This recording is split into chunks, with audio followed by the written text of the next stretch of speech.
Welcome to Seek Justice, a podcast that takes a deep dive into the nuances of criminal justice.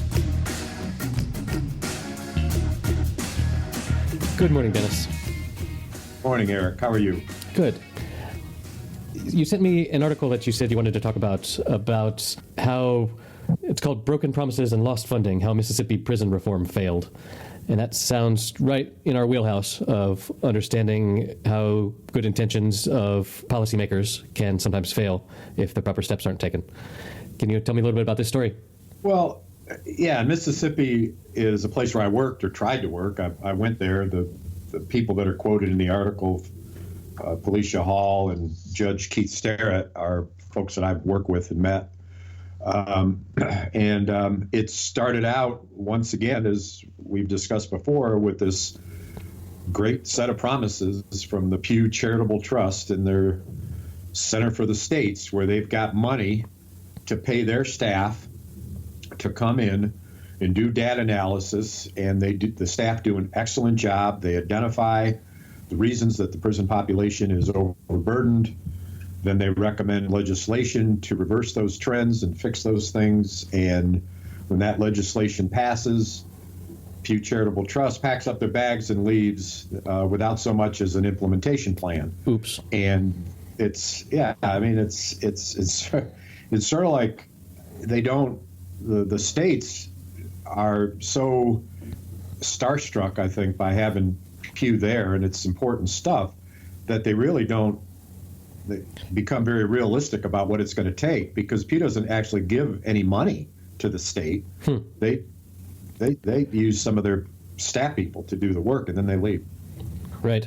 So Pew comes in and says, all right, this is a problem, and here's some legislation of how to fix it. Bye, good luck. And without the experienced actual implementers, then you're just sort of left out in the cold, I guess. Well, and no plan to go along with the legislation. I mean, in this case, they predicted that by 2024, the state would save $286 million by reducing its prison population. And I haven't looked at the numbers recently, but I'll guarantee you that big number of 266 includes avoiding building additional prisons, which means that money isn't yet committed. So you've got predictions of saving this money by 2024. Legislatures are funded 1 or 2 years at a time at most. And so you start to get into these longer term projections. And then they have the gall to call it cost savings. There isn't any savings. Right. The money was never there.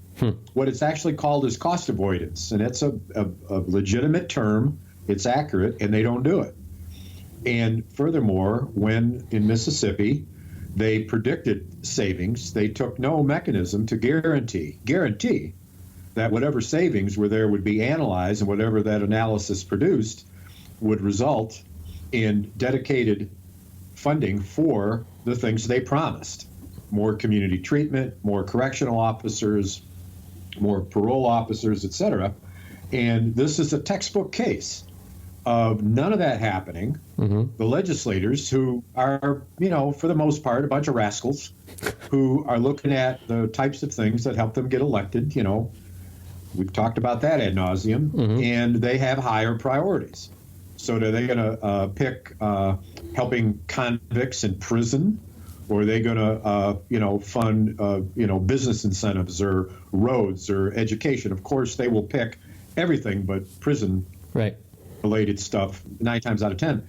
And what's amazing to me is that all the states that you've been in, and my guess is the number's up to 20, as far as I know, there's only one state that actually built into the law a guarantee of funding, and that's Louisiana, who is got that part right, but is, and we'll see how they do with implementation with that money. That's a whole nother issue that we've also discussed, which competency of departments of correction to actually implement, even if they have the money. But in this case, you've got in this article all sorts of citations about what they didn't spend the money on, and it's amazing. I went down there. I did a workshop with Judge Keith Starrett, who's the chair of the Mississippi Reentry Council, convened with the Supreme Court very well attended, probably 60 people, every seat in the House taken, all about system change. And I walked through with them these simple steps that you would follow with any project. If you're building a cabinet in your kitchen or you're moving furniture, you're going to have a little plan, right? Right. And it's a little more complicated than obviously, but very good response to the plan. But then they didn't want to put me under contract, which certainly that's their prerogative. But neither did they follow any of the advice that I gave them for free, which was the steps to take to make certain that as you're going through these reforms, make sure that you've got these plans in place as to what to do about it. Make sure you've got legislators tied in. It's got to be a quid pro quo or don't do it. And so as a result, they've got all sorts of challenges and they're complaining very loudly. The other thing I want to talk about is this risk assessment thing that we've talked a lot about and how they handle that.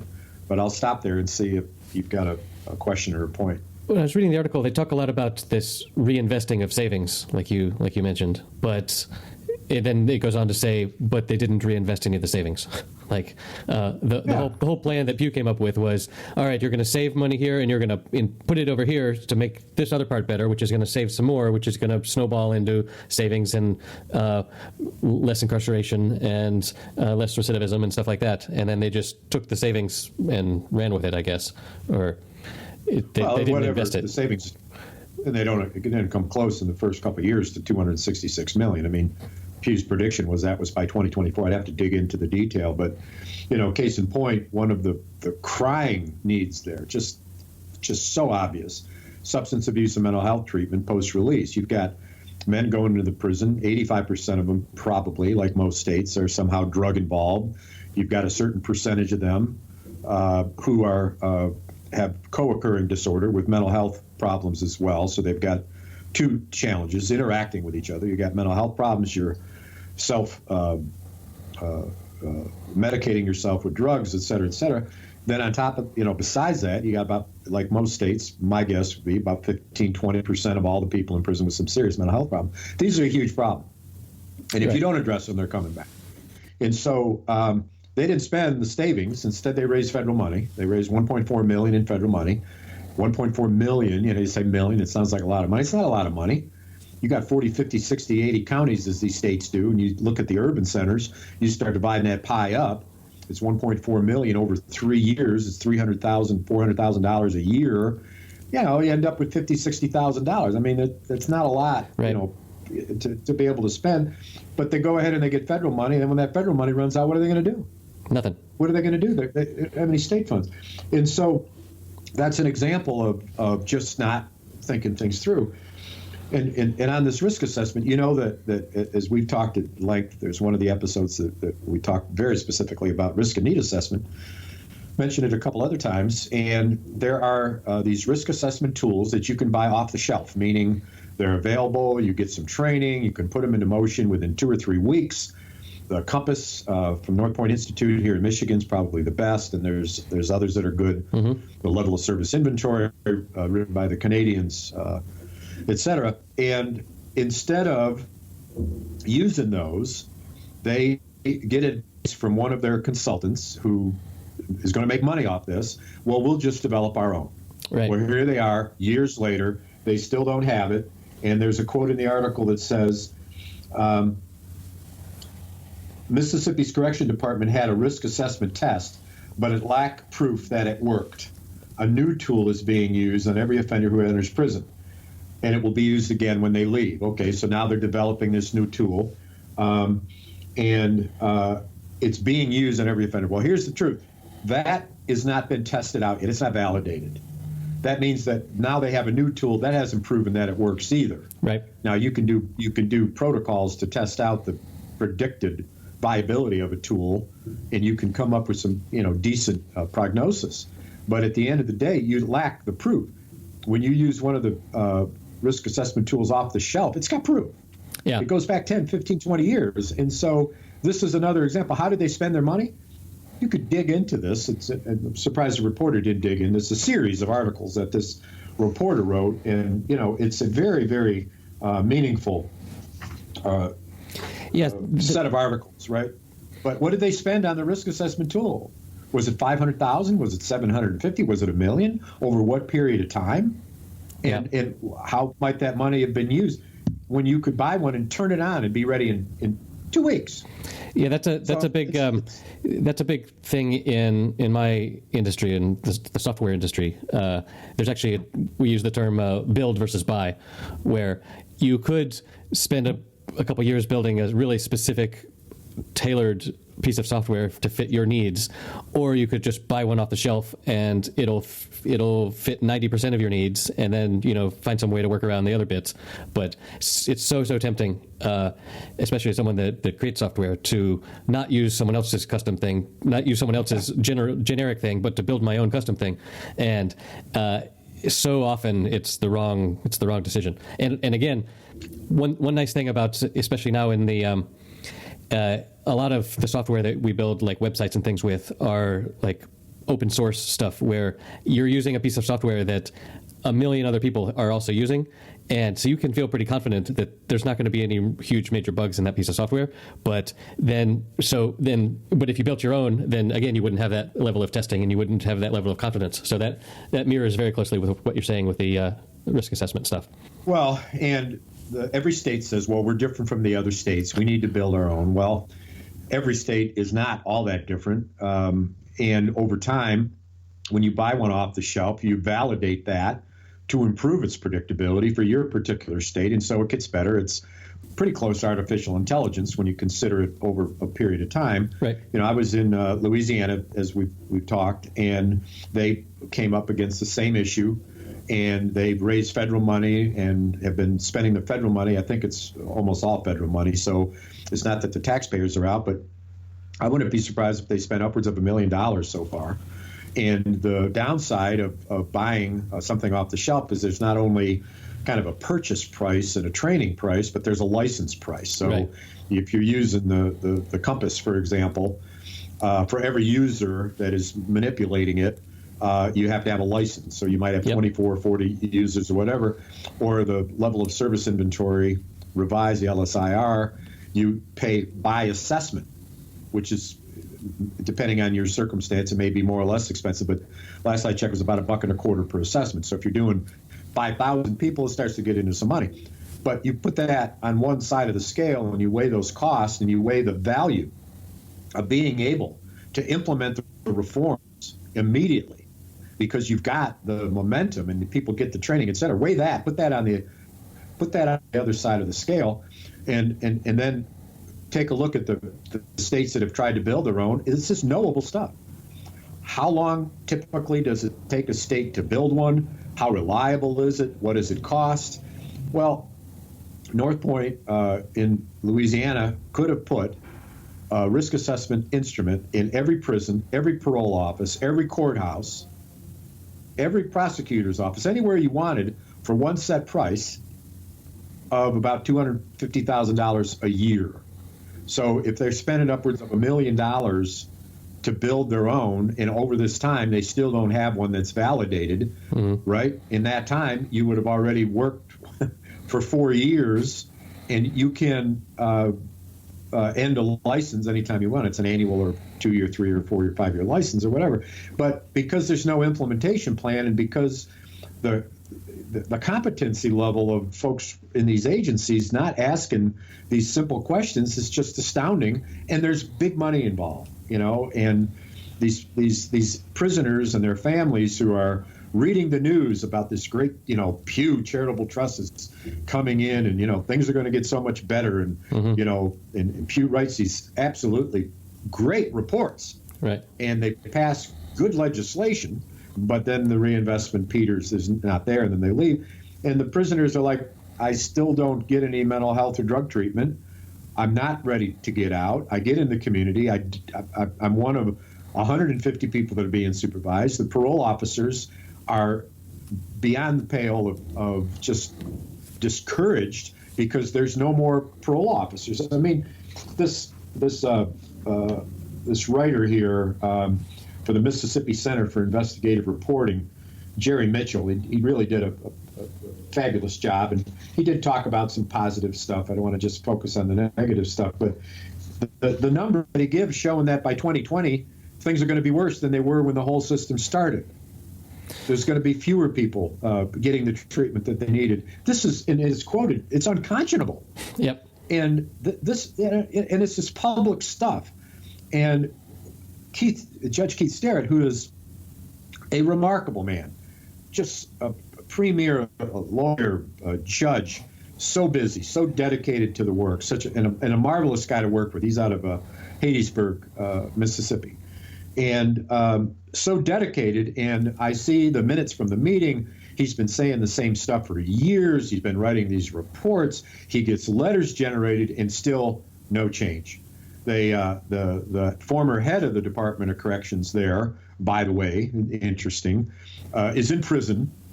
Was in prison. I don't imagine he's out yet for embezzlement and kickbacks. And the governor did what a lot of governors do when they have a tragedy like that in the head of corrections. They hire a military man, right? Who's going to take stock of stuff. They've done it in several states. It's ridiculous. A military man who doesn't know anything about corrections. Right. And so he's relying on the people around him, but he's providing leadership, which is important. But where are the details? Where, if a military man would say, well, we have a war strategy, right? Now we need tactics. We need to make sure we've got the troops moved. We've got to make sure that we've got the weapons on hand. We've got to make sure that we've got assignments. Everything's got to be planned out every day, every hour of every day in these large military moves. And they don't have enough sense to say, is this guy, maybe he did say it. I didn't read anything about it. Whatever it wasn't successful. What's the plan? How do we end up actually saving $266 million, and how do we get access to that money? And it just evaporates. Similar to South Carolina, which, you end up with fewer nonviolent people in prison. You have a more violent prison population. You don't change the skill set of the correctional officers. Maybe you don't even expand their numbers. Even though it's fewer prisoners, they need more supervision. You've got to look at staffing patterns, and then there's a riot, and people are killed. Right. And so when I say this stuff is life or death, it is. Yeah. People are dying over it. It's incredible, and it's so simple when you think about what do you have to do to get ready. I mean, it's not that complicated. So is it too complicated to place blame on any particular person or organization for mistakes like this, or can you specifically say, look, this is the person that should have been in charge of implementing this, and they failed, and so we need to get them out? Or it's very simple. You've got a letter signed, required by Pew, by the Speaker of the House, the head of the Senate, and the governor. Others may be involved, signing that letter that set forth the promises and the conditions of doing the work. Okay? Those are the people who are responsible. Very simple. End of the story. And the remarkable other simplicity of the steps that they need to take place put two very simple things together, and it isn't any more difficult than 2 + 2 = 4. And yet again and again, 2 + 2 = 1.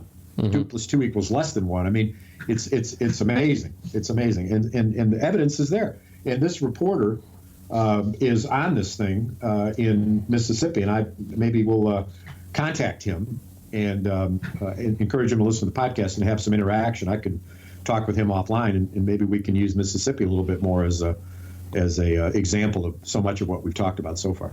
So it's the fault of the people you named that signed that promise letter, but they're also the people that are, the highest in the government, right? So I guess you have to hold them accountable via voting and the press and things. Public forums, yeah. The media is often the first place where that takes shape. In the case of this Center for Reporting, that's the role they're taking. But eventually, yes, it's a voting issue. But in the first place, it could be campaigns of letter writing, et cetera, et cetera. But the better way to do this is in understanding that those three individuals that signed that letter, the governor, the speaker, and the head of the House, or the head of the Senate, they each have a remarkable number of staff people who are certainly sitting around the table talking about this thing, advising each of these three leaders, getting information gathered, looking at other states perhaps. They're not going to just sign a letter that, by the way, that Pew drafts for them. Right. Word for word. Okay?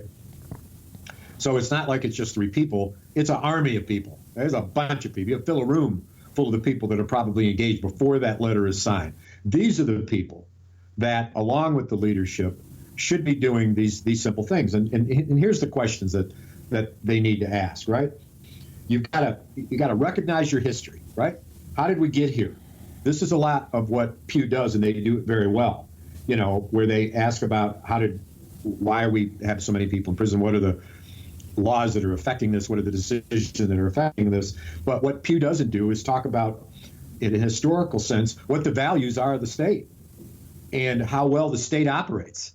Those are implementation issues, right? That's why Pew doesn't touch them.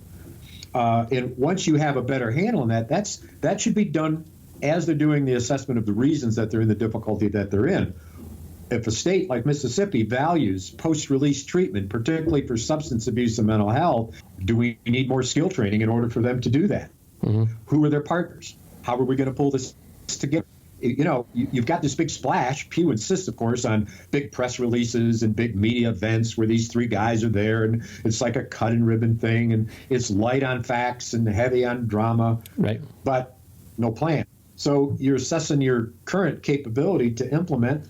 Then you want to understand, what are you trying to get to? What does the future look like? The future doesn't simply look like we have laws passed. The future looks like the laws are implemented well and the recidivism rate goes down. Right. In order to make that happen, what are the things that we need to do? Step 1, step 2, step 3. Do we have a good organizational structure? Do we have the staffing pattern that we need? As I mentioned, are they well trained? How do we use the partners? Can the partners provide any support, any funding? Right? What is the vision that we want? And then what are the strategies to get there? How do we achieve that desired future? Partners, organizations, collaborations, the strengths that we have going into this, the weaknesses. For every strength, the question is, how do we maximize the strength? For every weakness, what do we do about this barrier? Mm-hmm. It's an assignment. Who does what when to overcome the barrier? Who's responsible? When do they report? Who do they report to? Put it in writing. Look at the report. Respond to it. These are the other parts of it. Yeah, that sounds like work. And then finally, one more thing. Then implement, monitor, get the feedback. There's got to be a reporting and accountability loop. Okay. Right. Now, imagine that you can figure out how many minutes I just spent doing that. All right. Mm-hmm. That 5 minutes is never stated at any of these meetings. It's 5 minutes to talk about this stuff. And these 3 leaders with this army of staff, right, should hear. These are the questions to ask. And those 3 leaders should look around the room and say, did you get that? Do you understand? That's what we're going to do. Deliver to my desk in 3 days, more meat around these bones, mm-hmm. and give us some timelines before we sign this thing. And let's do 2 strategies simultaneously. How do we pass legislation? And for every piece of legislation we pass, we need an implementation plan. Simple stuff. It's not that complicated. Not easy to do. It's a lot of work, but it's not that simple to think about it and to plan it. Right. And you say before we sign this, the thing that they're signing is what needs to be turned into law was it just a letter that they're signing? Or I mean, before those 3 principals sign that letter that Pew wants them to sign, they should have this discussion. Right. And they should ask the question, before we sign this letter and commit, as the 3 top political leaders in the state, before we commit, we want to know, is it doable? When is it doable? What are our capabilities to make it happen? And let's get that. If each of those 3 leaders assigned 2 staff people, and those 6 people sat in a room for a day, they'd come up with all sorts of information. They could produce a report that was a good starting point, show it to the leaders, get some revisions made, 3 days later have a report, and they could say, well, we can sign the letter if. You know what one of the big if are? If we can get a commitment to spend the savings in these ways, bingo, we can reduce recidivism. Right. And instead, the numbers in Mississippi are going up again. Why? The people who they let out of prison are now coming back. Why? Because they didn't get adequate treatment. The supervision probably it's so tough for a parole officer to supervise so many people. And I say that with so much respect for them, but it's not enough.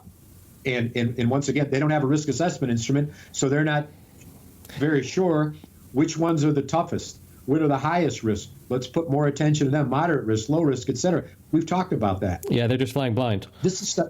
Yeah, and they probably have more, some information, and they've been using a risk assessment instrument there, and to some extent, and I'm sure they all work a little bit, and so you can take a look at the information you have, but these are the things that need to be discussed. You could, let's say that the day of signing, that you've got a big event, and the media is there, everybody signs. Afterwards, you have a town hall meeting. And what do you do as the governor, speaker of the House, and the head of the Senate is you unveil your implementation strategy, your schedule anyway, right? And then you open it up for public discourse to both the media and to the public. You say, this is all great input. We're going to go ahead and revise this accordingly. And you bring people in instead of waiting until there's an investigative reporter that comes by and, does this investigation after the fact. These questions could have been asked during the public meeting when they announced the thing. It's reprehensible. So you talk about, in this particular case in Mississippi, it's the Pew Charitable Trust that has come in and outlined some recommendations. Are there other organizations that either do that better, or are there organizations that Pew could partner with to handle the implementation portion? Or does Pew have a branch that could Pew expand to also help with the implementation? Yeah, that's a great question, and again, to give Pew credit that they deserve, they do a very good job at this data analysis. They do a very good job at bringing the leadership together. They do a good job with the media. They falter first and foremost when they conflate cost savings with cost avoidance, et cetera, but they do a good job on a lot of the stuff. It isn't that they don't do a good job in implementation, it's that they don't care about implementation. Their whole plan is to pass legislation. That's their whole goal. They don't go beyond that. They say that's not in their wheelhouse, that's not their mission, that's not what their board approved. And, I say, well, then shame on the board if that's the case. But yes, they could partner, and they've got scads of money. Mm-hmm. And they could partner. Now, there's a group that I've worked with for years called the Center for Effective Public Policy that's based out of Silver Springs, Maryland, and has done some of the most astounding work on implementation of reforms of anybody in the country, one of the longest successful organizations. And they've published, and they've got guidebooks, and they've got mentoring approaches, and they're very smart. They could very easily partner with them and say, look, while we're doing the legislative piece, you all work alongside of us and you create the implementation piece. And so that when we announce, we're announcing two things at once. They could do that, right? Yeah. But they don't. And it's not like they don't talk to people that express their concern about implementation. They do, but they don't listen to them. I mean, one of the articles that we'll put in our notes here is this great piece of work that Mark Maurer and Todd Clear from Rutgers and Dick Green wrote with a few other folks that looked at this whole issue of what Pew does and how they do it. It's a great manuscript, has a whole set of recommendations, and they're recommending that we chart a new path that actually does build toward actual reinvestment. This has been published. And it's not taken advantage of. So, Pew is it's not to be terribly unkind, but they're a bit of an arrogant organization that believes that they're the sun and everything kind of revolves around that, and they don't really collaborate as much as they bring people in the room. A lot of times they talk at them. They might get some feedback. They may publish something. But at the end of the day, they don't listen to people. And again, all but in one state, they didn't put it into law that they had to reinvest the stuff. And they know that that's a lesson learned, and that they don't do it. So that's how I'd respond to that question. So Pew works with states to organize this, to analyze and suggest legislation. Does Pew also work with some of the nonprofit organizations that are in this industry as well? And how well does that collaboration work?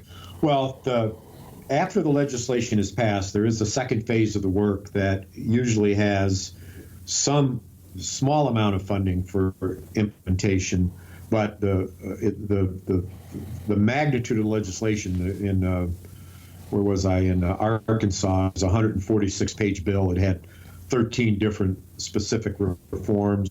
The second phase was $500,000, and they could do like one part of one thing.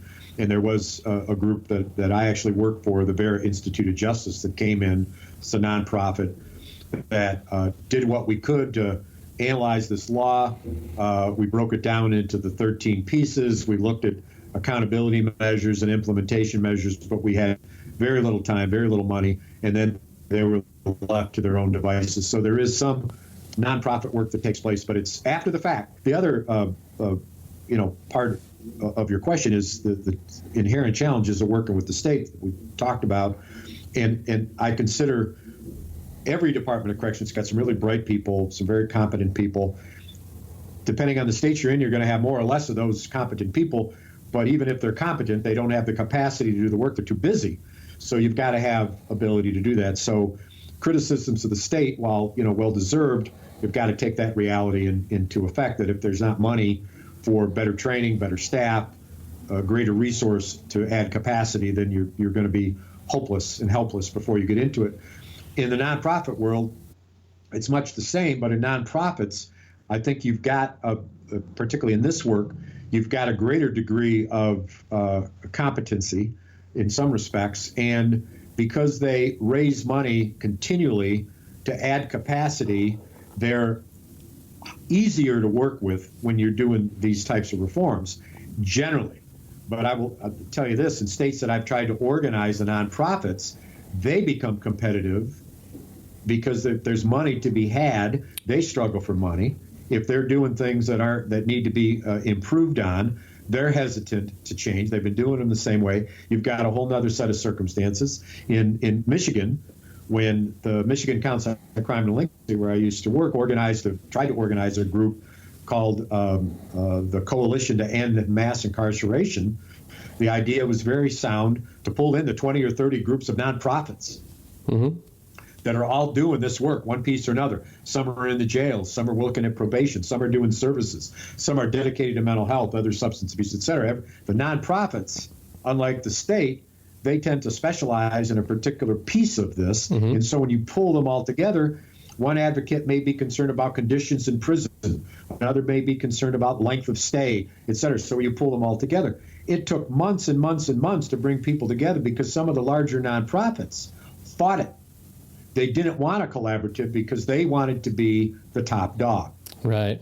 And as a result, I mean, it took forever. We got it to happen, and it's doing good work. But what we did was we set up achievable but fairly audacious goals for every part of the system, reducing the number of people come in, reducing the length of stay for how long they're there, improving the numbers of people that are released and succeed post-release. Those are the three things that you have to address if you want to reduce prison populations, sustain them. Who comes in? How long are they there? Who goes out? Who comes back? Simple stuff. Yeah.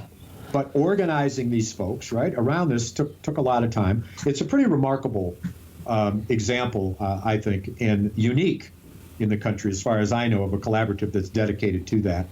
And we can dig into that in another episode, perhaps. But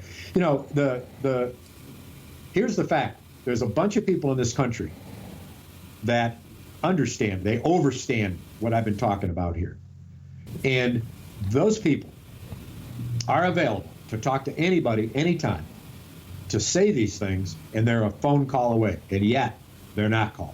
They're not brought in.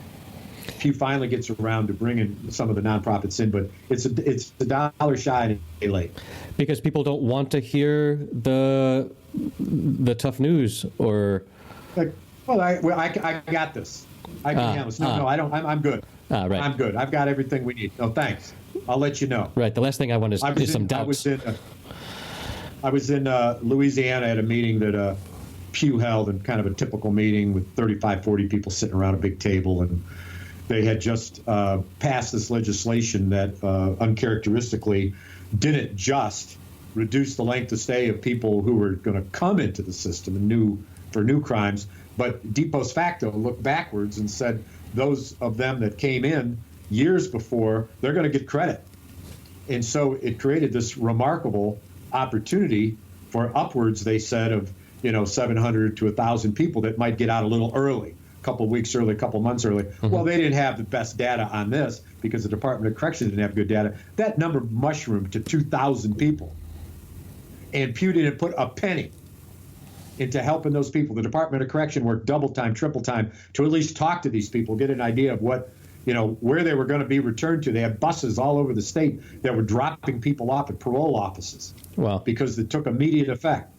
And I was in this meeting, and I said to one of the principals at Pew, I said, I can't believe that with all the money that you have, couldn't you put some money up to make certain that everybody at least had a stipend for some emergency housing, some type of transitional job program, something? Mm-hmm. Because you've got people that are failing in 2 days, 3 days, and the prosecutors who were lukewarm about the reforms started tracking everybody day one. It was politically just, explosive. Right. And the fellow from Pew reached in his pocket, took out his wallet, and had a couple dollars, and a couple of chuckles, and I said, this isn't funny. Wow. People are going to die. People are going to die. This isn't funny. You need to take this seriously. And I was dismissed. And whatever. So, it's not like this hasn't been said. All you got to do is read the Howard, Todd Clear, Judy Green, Eric Cadora report that we'll post here and read it. All Pew needs to do is say, yeah, they're right. We should do this stuff better. No. Louisiana, they did it better. At least they, put it into motion that the investment had to take shape. That doesn't necessarily help with the competency, the capacity of the department. The department did get some of that money, and they did put some of it into staffing and whatnot, so it's a good example of things getting better. But the question's going to be, how well is that money going to be spent? That's a whole nother round of accountability. Yeah, when you were talking about how it's a matter of reducing the people that come in, reducing the length of stay, and making sure that when they go out that they don't come back in, I was reminded of nutrition, like how it's simple to lose weight. You have to eat less and exercise more, and so that there's more being burned than there is coming in, and that's a great example, I think, of the difference between the words simple and easy. Like, it's simple to explain it and it's simple to understand it, but it's not easy necessarily to do it. It takes a lot of hard work, and you got to really put some willpower behind it. Well, and plus two, similar situation where you can Google sure a question about, after I lose weight, how do I hold it off? And you're going to get 100 articles. You can say, limit it to one page. Right. And you can get it all printed, and it's going to say 1, 2, 3, 4, 5. 1,000 different things. At the top also. of it, it's going to say, change your lifestyle, fool. Yeah, exactly. You got to change your lifestyle. It's got to be permanent stuff. This. You got to change the whole system. Talk about all those key questions. I mean, these came out of the National Institute of Corrections. These things were published probably 10 years ago.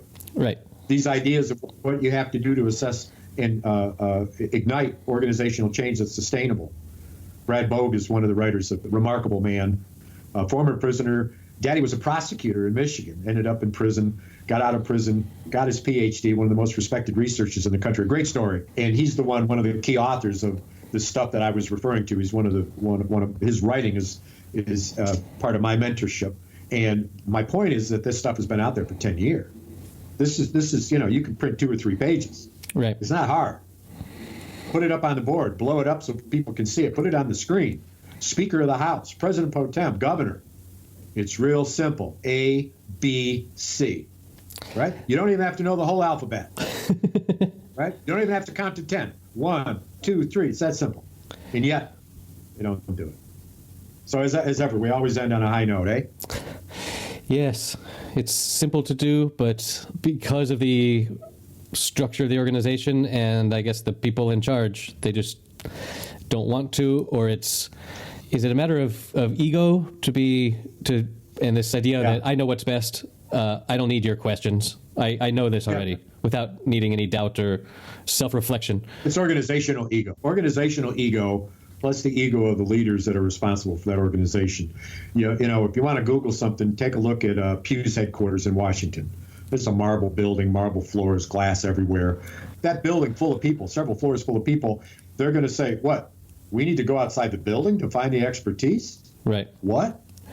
Well, when you meet some of the folks who work there, smart, educated folks, they're in their early 30s, many of them. Right. They've never done this. They've never actually worked in a parole office or worked in a prison. They've never implemented anything. They're good analysts. Right. But you've got to understand what your competencies are. It's a complete different competency to be able to do analysis than it is to implement.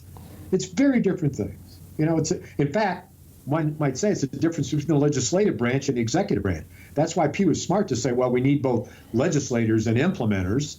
Well, the governor represents implementation, but why isn't the governor demanding more accountability? That's just a whole nother set of issues. Yeah. Okay, well, thanks for this. And okay, we'll talk to you next week.